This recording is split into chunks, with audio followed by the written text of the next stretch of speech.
Hi, Vincent. Hi, hold on one second.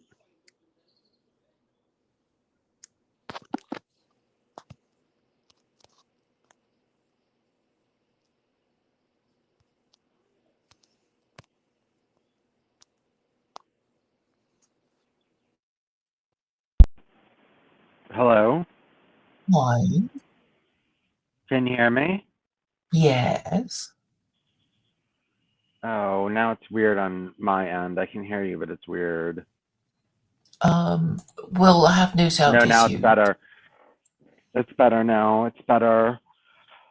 Good. Oh, I'm helping this person write this long essay about Noahidism and Islam. And, you know, I used to read voraciously. I can't read anymore the way I used to. I just don't have the energy. What, your content powers of concentration? Oh,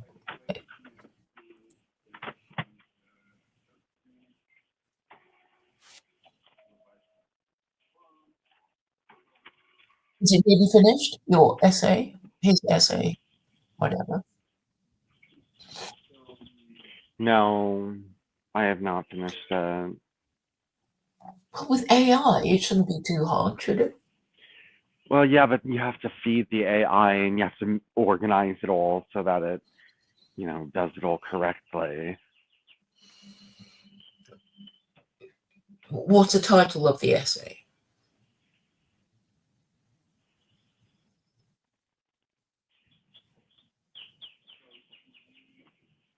Well, you're the expert on the no-hide laws, so I'm sure you'll be able to come up with something. Well, I'll say. Mm. So this person is also anti-no-hide. Yes.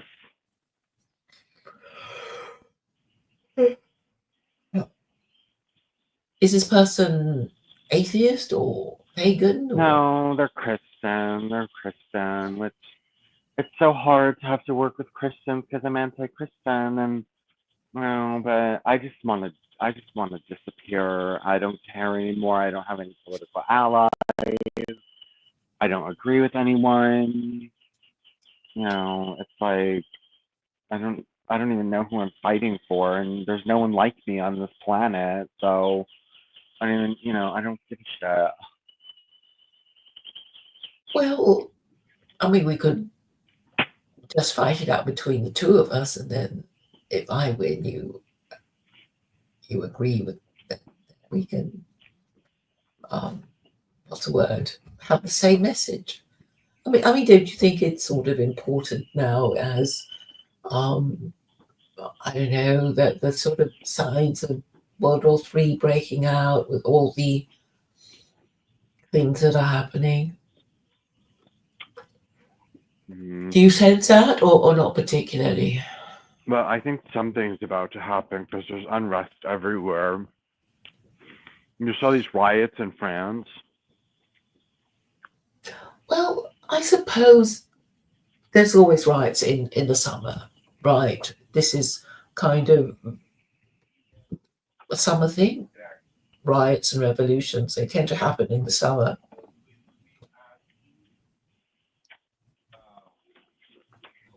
But I'm not sure what these ones are about. But I guess in the summer, I don't kind of pay that much heed because that's what happens when the weather's warm and you get lots of people. I'll have a look. Oh, it's just football violence, isn't it? I don't even know what PSG Champions League is. Yeah, it's football.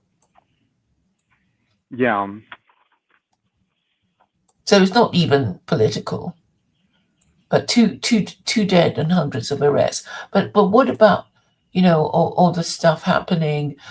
Like, oh, I mean, today I heard about these war bonds that the Irish are supposed to be issuing. Um, I was told about this by an American, which is basically Europeans kind of trying to borrow money to fight the Russians, which sort of means that we are, doubling down about the war in Ukraine. I mean, well, what do you think Trump is trying to do? Or maybe he's not in charge. I mean, he's.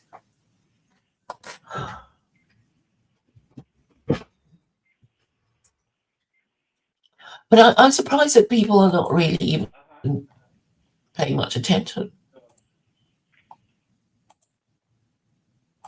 about Yeah, I guess we what's are. happening in Ukraine. I guess we are doubling down on our. I guess we are doubling down on Ukraine. I mean, I can't. I should look at Trump's latest tweets.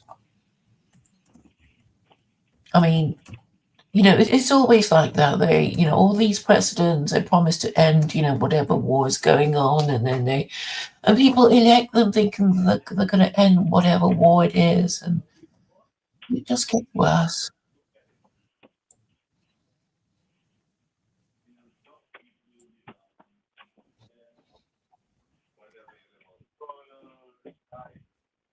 I mean, Sorry, World War I'm going in and out of a room where I can't talk because I'm trying to print something, but my Mm-hmm. husband is in there on the phone and I can't.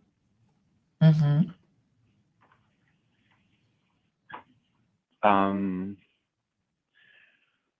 Yeah, I've been noticing the war in Ukraine.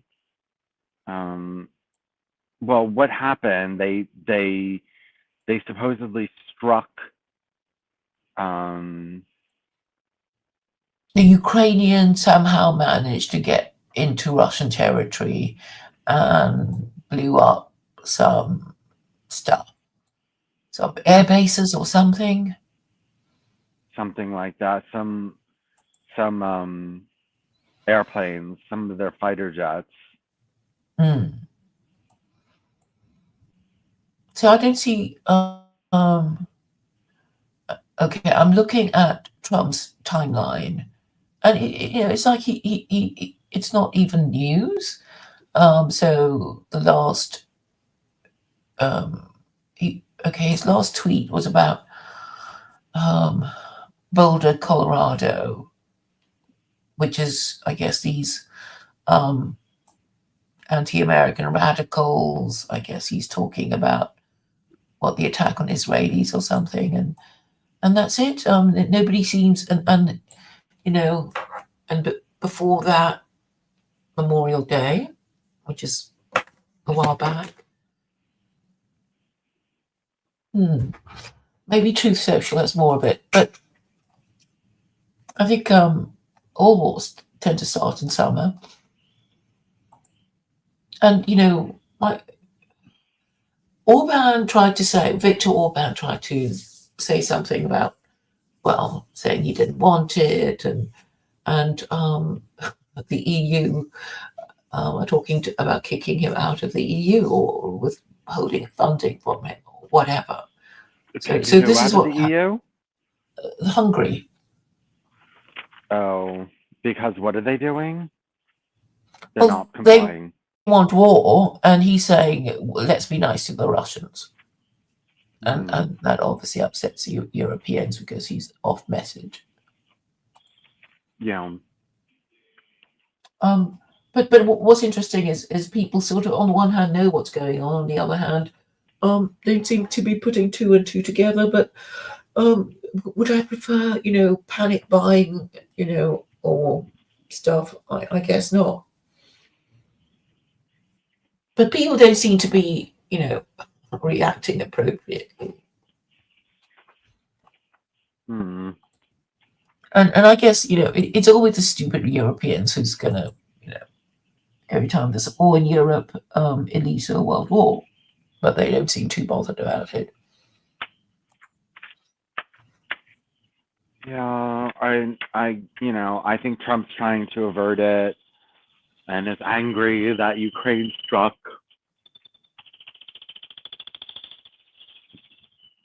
Well, I mean, he can say, I'm just not paying for it anymore. The Americans, people don't want to pay for it. And we are, and if the Europeans want to pay for it, they're on their own.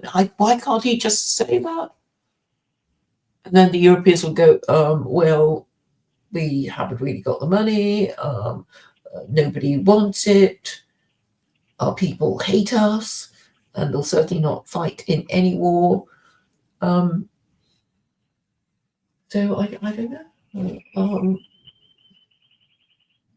don't know why they can't make these definite statements, and instead, talking about ceasefires. Of course, the Russians are not going to have it. A 30-day ceasefire for you to regroup and put your weapons in a more menacing position. Of course, we're not going to put up with it. But nobody's really even talking about how it can be stopped or what we can do. I mean, there's no sort of idea about, well, yeah, if it does break out, we'll be kicking ourselves, maybe, asking ourselves what could we have done to prevent it. Maybe we can't do anything, I guess, if our leaders are determined to fight. But there's very little discussion about it. Well, I don't know what's going to happen. It's starting to get too much for me. I mean, it's just starting to get like, how is it going to get fixed and anytime soon? I mean, the West cannot go to war. We're all too old and tired to go to war. We can't go to war. Yeah, I mean, you need to. And tired and divided and it won't work. We can't go to war.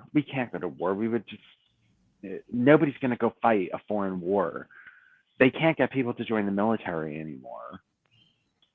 Well, there is a suspicion, isn't there, that one of the reasons why they're inviting all these migrants to come is that they're going to take over the police and the military because the locals just have no interest in running their own, joining their police force or the military because they hate their government so much.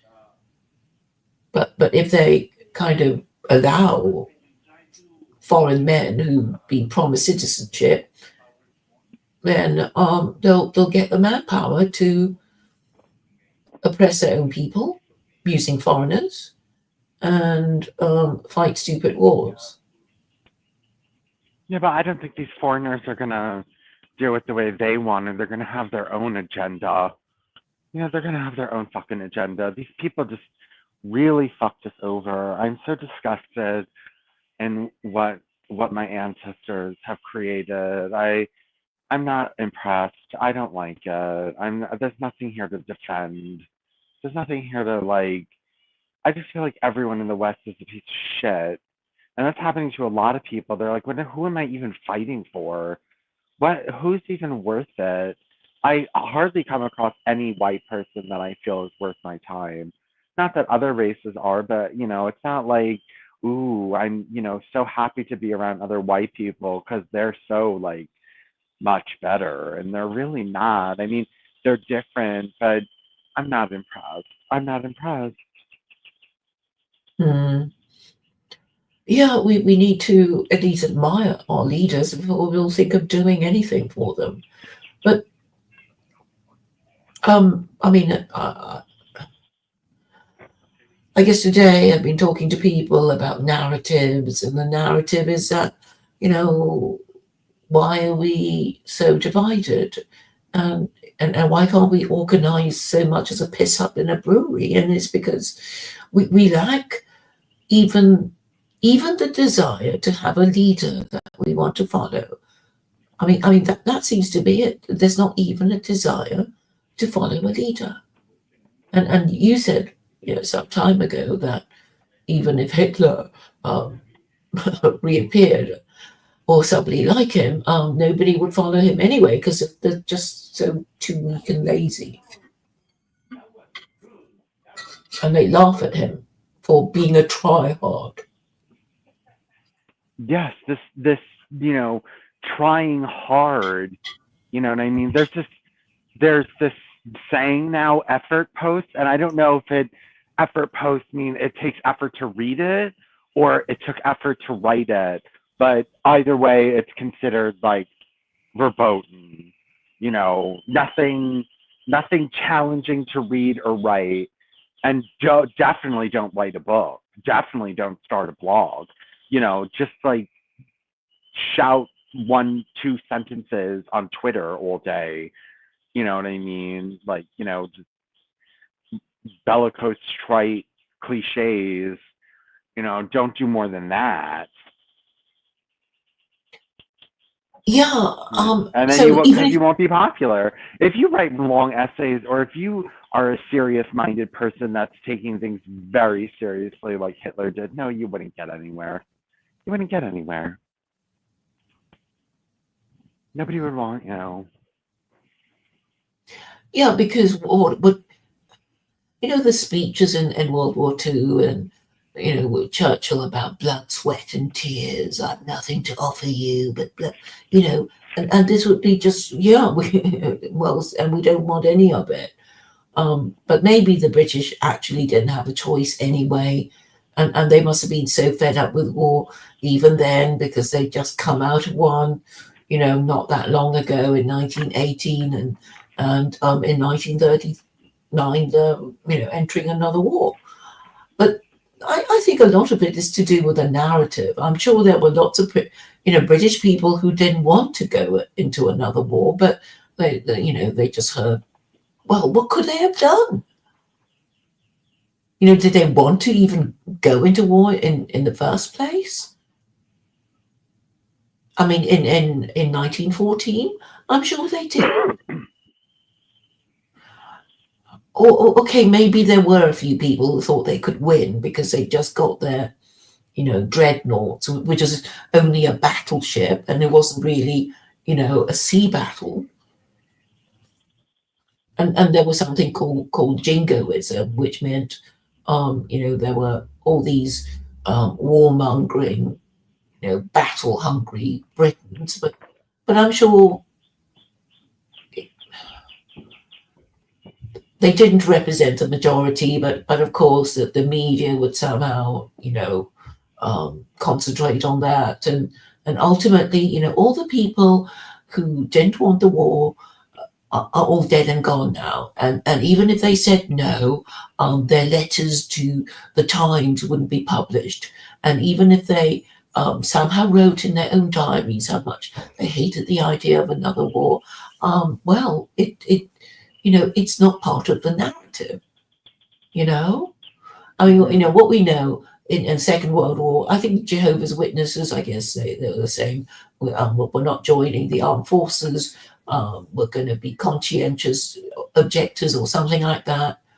And that's the only clue we have now of people not quite, agreeing with the war.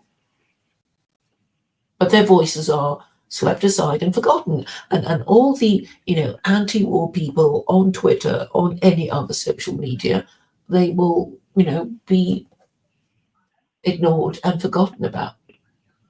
And history will say, oh, on such and such a day, the United States declared war, or, the EU declared war, and blah, blah, blah, completely ignoring us. And so I guess we can. I mean, what is the narrative that would displace everything else? I mean, and my answer, is that you. Okay, I know most people are hypocrites, right? They pretend to believe in God, but I don't think they do. But if you subscribe to the narrative that, assuming, okay, let's imagine World War III breaks out and, most people die. Let's assume that. And then, if you're one of the survivors, you think, oh, what happened? Oh dear, we had crap government. We didn't do anything. We were such, we were so stupid and weak and blah blah. And then I guess eventually we'll think, oh, we were punished because we were such sinners. And then I guess you can work back on it, like, well, why couldn't we organize? Why couldn't we have said no to this stupid war? And ultimately, it goes back to why were our leaders so stupid to have fought this stupid war? Yes, I mean, ultimately, this is what it's about, and we know from 1918 and the um, emperors in Europe who had to abdicate that, um, you know, of course they wouldn't give up power, willingly, but we know that they were so unpopular that they realized that the only way to, you know, draw a line under, the whole thing is to say, we're very sorry, we're going to resign, and we're going to, try and make you forget that we were ever there, as the Kaiser of Germany and the, Emperor of Austria, and, in the case of the Tsar, well, the entire royal family were exterminated. So, obviously, these monarchs were, basically made to destroy themselves, or were exterminated. And I imagine if World War III were to break out, liberal democracy would be over and out, wouldn't it? Hmm. Yeah, Claire, give me 2 minutes. I need to make a phone call and I'll be back. All right. Okay.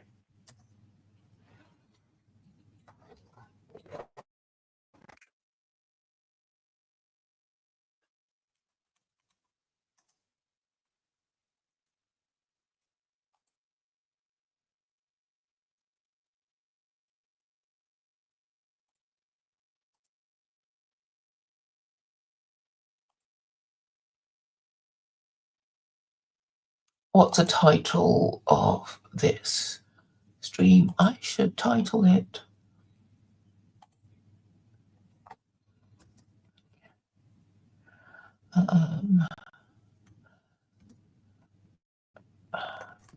discussing the end of Western civilization as we know it, with Vincent Bruno. I guess it's a reasonably good title.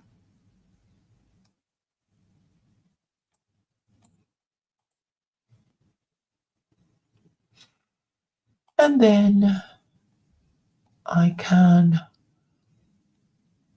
share it.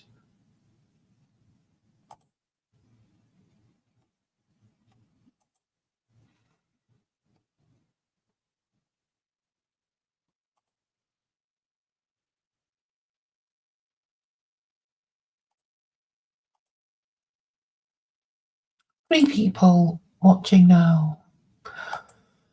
How nice.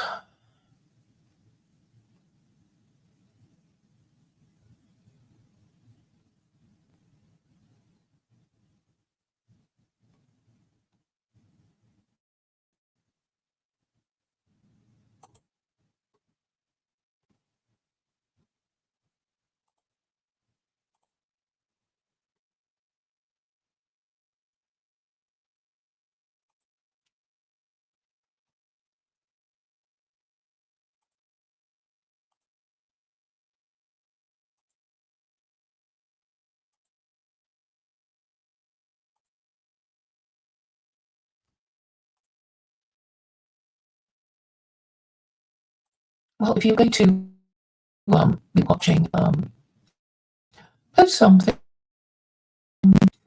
Help me keep talking.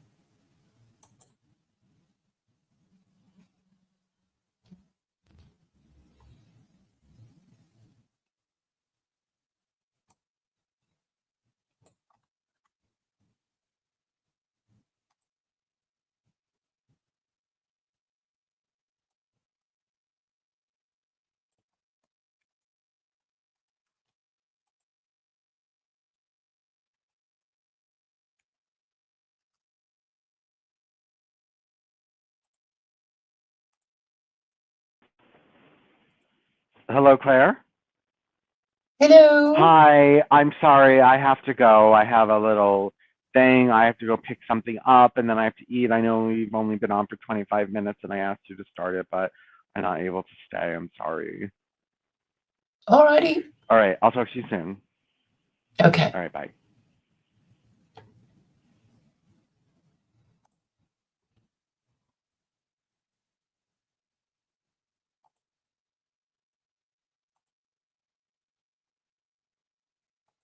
Okay. Is there anybody with suggestions about what you want me to talk about?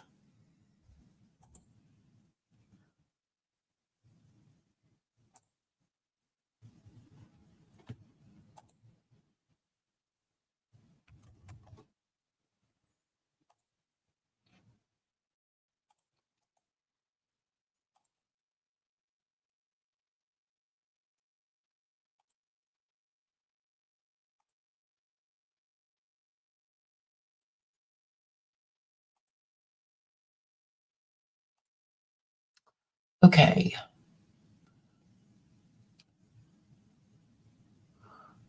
The computer is a bit slow.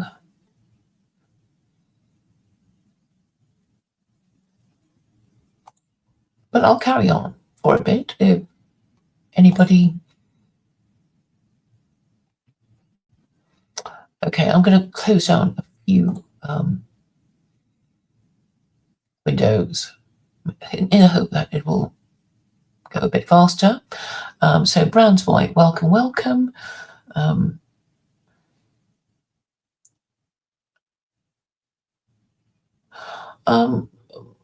you say you don't have.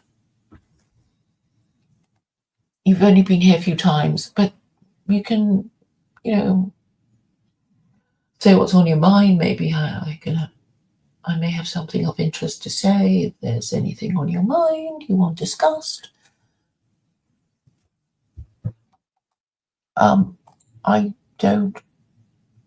don't know you from before. I don't remember you, but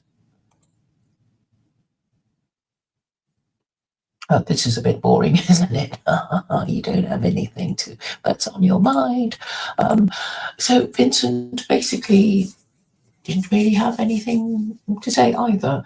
What he said was he was helping someone with the no-hide laws.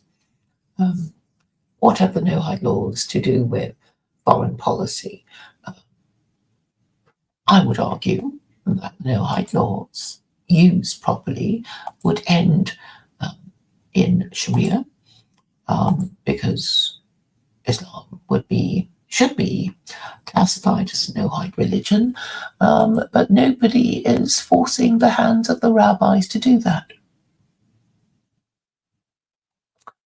Okay, Brown's voice says the machine lies is having a top person on soon.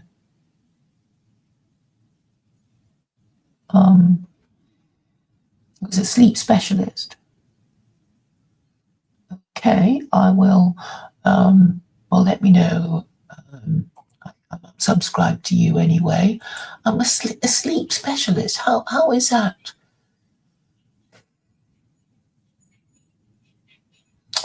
I guess I don't have much trouble sleeping, so it's not a problem. Maybe it's a people with more energetic people, but I certainly don't have trouble sleeping.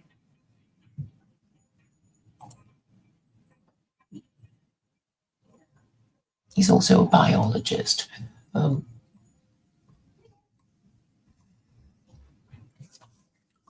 I asked myself what sort of guest I would most like to have on my channel. Obviously, I would like a YouTuber with a much bigger channel than mine to be my guest.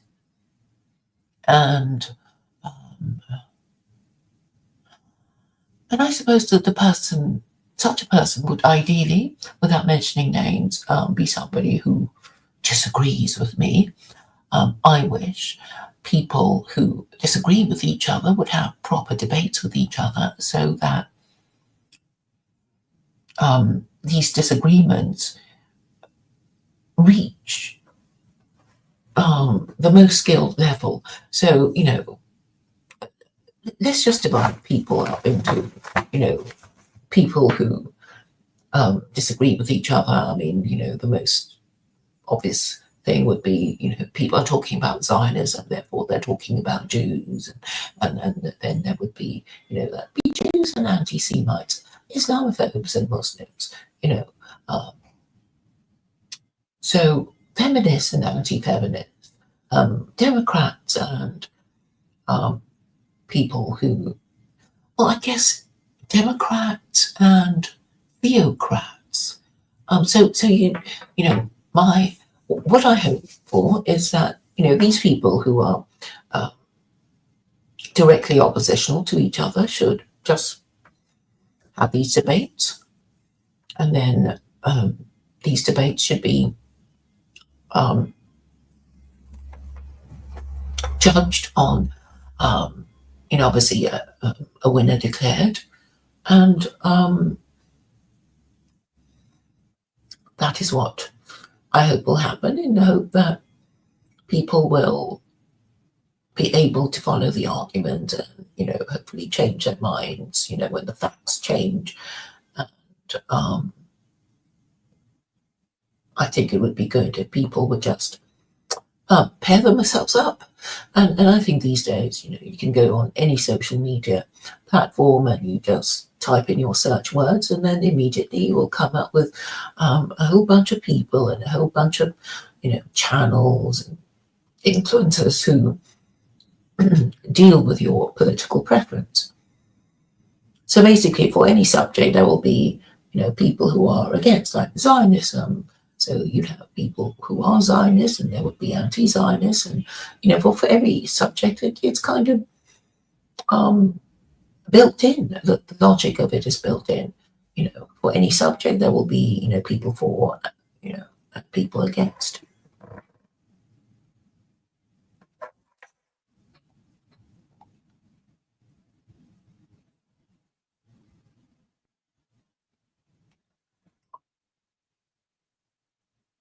Yes, Brown's boy, I see that you get used to, the people you're used to, and then you go back for more. I mean, I've watched a few of his streams, but I suppose I'm only interested in the ones I've been on, and because there doesn't seem to be, okay, it's a title of them. It's like, I don't know what the titles mean, and then there's no ability to distinguish between one streamer and another, because he doesn't really break them down into subjects that you can follow. So I think with streaming, it's very important to describe what it's about, because otherwise people won't watch it.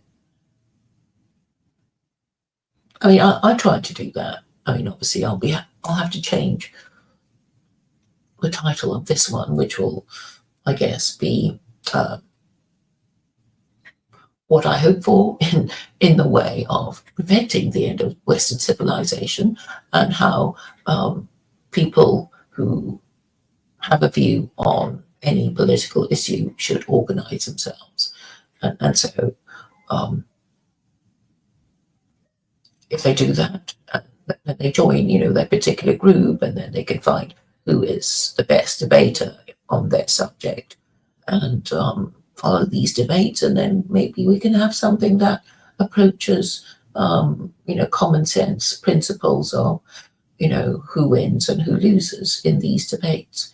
I just don't detect any desire in anyone on the dissident right to even have these discussions with anyone oppositional to them. All they want is to be in their own echo chambers. So that is a problem, and obviously those who venture out of their comfort zones should be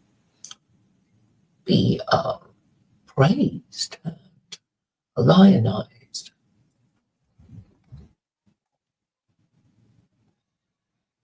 So you mentioned Andrew Wilson on technology. I don't quite see why. Okay, I mean, Andrew Wilson is an Orthodox Christian, so I can't see the point in arguing with him about technology, so I don't understand.